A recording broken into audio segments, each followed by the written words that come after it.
If sigma r varies 1 to 25, r by r raised to 4 plus r square plus 1 is equal to p by q, where p and q are positive integers such that GCD of pq is 1, then p plus q is equal to 1. तो clearly ये question आपका telescopic series का दिख रहा है। इसमें हमें r की वैल्यू 1 से 25 तक रन करानी है और डिनोमिनेटर आपका r, न्यूमरेटर r है और डिनोमिनेटर आपका r raise to 4 plus R square plus 1 है। तो इस तरह के क्वेश्चन में हम लोग क्या करते हैं, डिनोमिनेटर को मोस्टली फैक्टराइज करते हैं and try to split into product of two terms और more then to terms.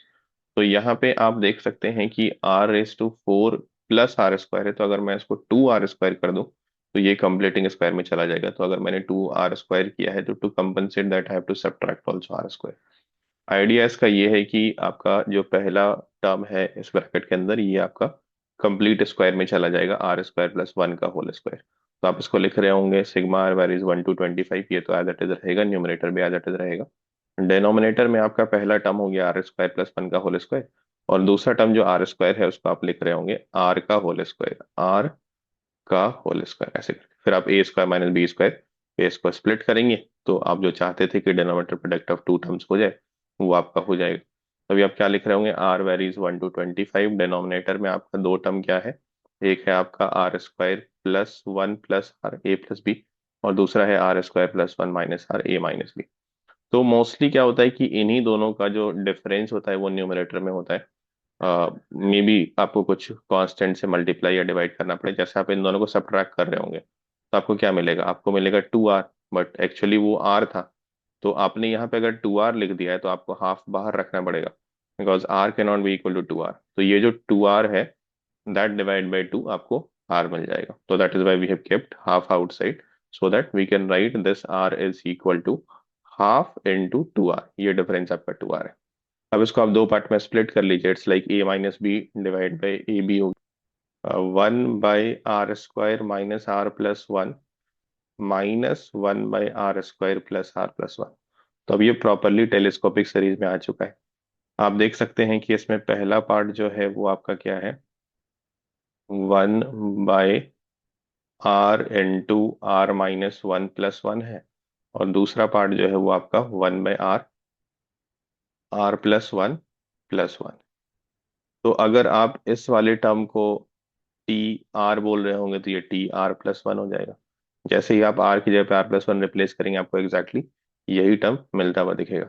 And that is what telescopic है, कि आप उसमें T r minus T r+1 या T of r+1 minus T R, इस तरह के टर्म्स क्रिएट करें। It's all about putting the value of r।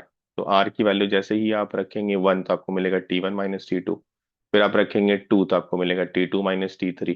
नीचे लिख लीजिए, आपको दिखेगा कि टर्म्स कैंसिल हो रहे हैं, ये ऐसे करके डायगोनली कैंसिल हो रहे हैं। तो एक टर्म स्टार्टिंग में बचेगा, जैसे आप t3 माइनस t4 लिखेंगे, सो अनटिल लास्ट में आप क्या रखेंगे, r की वैल्यू 25 रखेंगे, तो t25 माइनस t26 आपको मिलेगा। तो ये ऐसे कैंसिल हो गया, ये ऐसे कैंसिल हो गया, आपको बस बच रहा है हाफ t1, मतलब आप 1 यहाँ पे रख रहे हैं, तो 1 यहाँ पे रखेंगे तो कितना हो जाएगा, 1 इंटू 0 प्लस 1, तो 0+1 हो गया। और आप लास्ट में t26, मतलब t r की वैल्यू में 26 रख रहे हैं, यहाँ पे तो आप r की वैल्यू 25 ही रख रहे हैं, तो ये 25 इंटू 26 प्लस 1 हो गया। राइट, अगर आप बहुत कंफर्टेबल थे तो आप समझ सकते थे कि मैं डायरेक्टली स्मॉलेस्ट वैल्यू यहाँ पे r की 1 रखूंगा और लार्जेस्ट वैल्यू यहाँ पे रखूंगा, जो टेलीस्कोपिक में होता है अगर आपके कॉन्जिक्यूटिव सब्सक्रिप्ट्स हैं तो। अगर सब्सक्रिप्ट कॉन्जिक्यूटिव नहीं है, लाइक ये r है, ये r+2 है, तो दो टर्म बचेंगे स्टार्टिंग में, दो टर्म बचेंगे लास्ट में। ये r और r+3 है तो तीन टर्म बचेंगे स्टार्टिंग में, तीन टर्म बचेंगे लास्ट में। फिलहाल तो ये कॉन्जिक्यूटिव है तो एक स्टार्टिंग में बच रहा है, एक लास्ट में बच रहा है। तो 1 माइनस ये आपका हो गया 651। तो जैसे आप सिंप्लीफाई करेंगे, हाफ इंटू 650 बाई 651, तो 650 को आप जैसे ही डिवाइड करेंगे 2 से, ये हो गया आपका 325/620, 651। क्यू से इक्वेट करेंगे, पी की वैल्यू हो जाएगी 325, क्यू की वैल्यू हो जाएगी 651। तो पी प्लस क्यू आपका क्या आ जाएगा, ये आपके पास आ जाएगा 976। तो 976 आप देख लीजिए, यही आंसर आपका गिवन है।